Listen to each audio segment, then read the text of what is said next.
সিঁদুরটা দিয়েছ তুমি, ব্যাস ওইখানেই সব লেনদেন, কেনা বেচা, দেওয়া নেওয়া শেষ, তাই তো? আর তারপর থেকে সব দিতে হয় আমাদের। কি কি দিয়েছি আমি? এই প্রশ্ন আমার আগে নিজেকে জিজ্ঞাসা করো। প্রথম যেদিন এলাম তোমার ঘরে, সেদিন তুমি আমায় বললে, নতুন ঘর, নতুন সব, নতুন করে শুরু।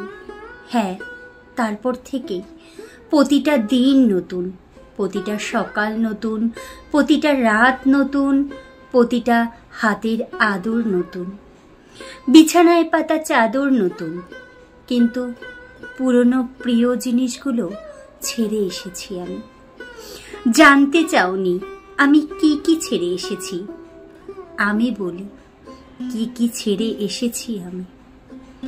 25টা বছর, যার 12টা শৈশব, আর বাকিটা বুঝতে বুঝতে বড় হওয়া, যে তোর ওপর কেউ অধিকার অর্জন করে নেবে।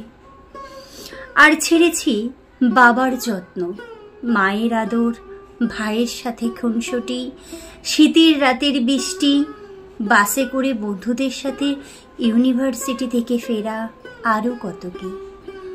না না, যা ছেড়েছি তা ফেরে না।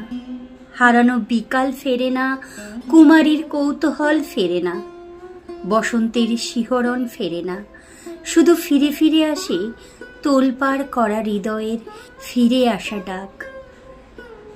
এগুলো সব ছেড়ে আবার নতুন করে শুরু করতে হলো। কত সহজেই বলেছিলে তুমি, কিন্তু বোঝনি নতুন করে শুরু করাটা কতটা কঠিন ছিল। নিজের কিছু আছে এখন আর বুঝতে পারি না। আগে সবই আমার নিজের ছিল।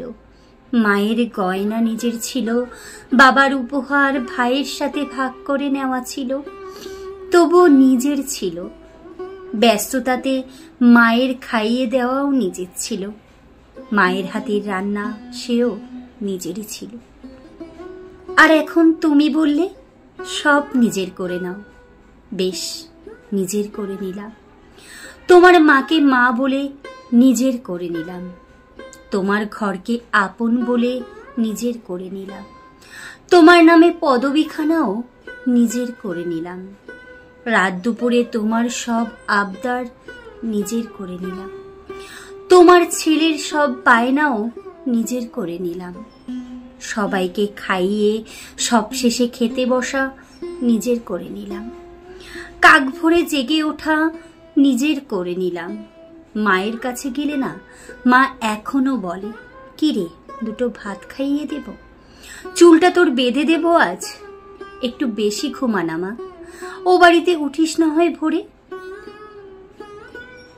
ভাবি, ও বাড়িটা সত্যি কি আমার মা?